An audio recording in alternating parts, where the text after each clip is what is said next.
2018 marks the 50th anniversary of one of the Beatles' most well-known, influential, and beloved works, the White Album. Here are 8 things you might not have known about what some consider to be their greatest album. Number 1. The actual title of the album isn't the White Album. It's actually called The Beatles. It's self-titled. As you can imagine, it's a bit confusing, so hence the nickname, drawn from its iconic white cover. Number 2. It's the only Beatles album cover that doesn't feature the 4 Beatles in any form. The White Album symbolizes purity, a canvas that invites the listener to approach the album free of expectations. Number 3. The original release of the vinyl album was printed with a serial number on the front cover, denoting the region and how early in the run the copy was printed. It's rumored that the first 4 albums went to the Beatles themselves, and today albums with low serial numbers still fetch high prices at auction.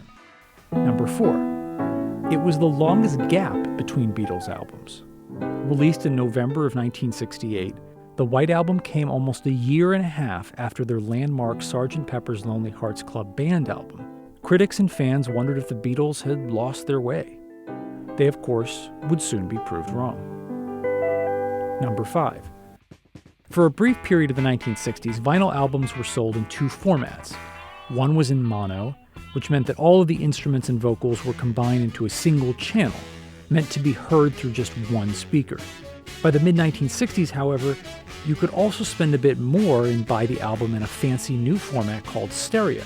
And if you owned a stereo, you could actually hear different sounds from the left and right speakers.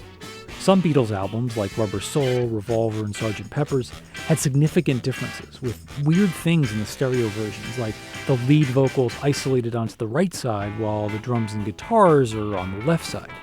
By the end of the 1960s, however, the mono format was dying out, much like 4K and HD have now replaced standard definition television. The White Album, released in late 1968, was on the cusp of this transition, and so it was the last Beatles album to receive dedicated mixes from mono and stereo versions. The cool part is that if you compare the 2 versions closely, you'll notice a bunch of odd little differences. For example, the stereo version of the song Obla Di Obla Da has hand clapping, while the mono version doesn't. Ringo's song Don't Pass Me By is much faster on the mono version than the stereo version, and the fiddle at the end plays a few different notes. It's a fun artifact of a different era. Number 6. The White Album features the only guest guitarist to ever play on a Beatles song. The guest star is Eric Clapton, who plays the scorching lead guitar on his friend George Harrison's phenomenal track, While My Guitar Gently Weeps.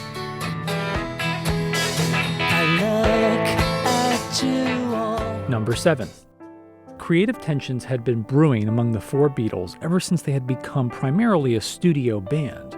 In the middle of the recording sessions, Ringo, sensing that his playing and his sanity was suffering because of the low morale, announced on August 22nd that he was leaving the group.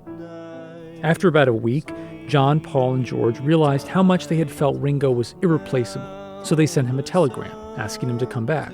He agreed, and he was greeted with a display of flowers on his drum kit, arranged to spell "Welcome Back, Ringo."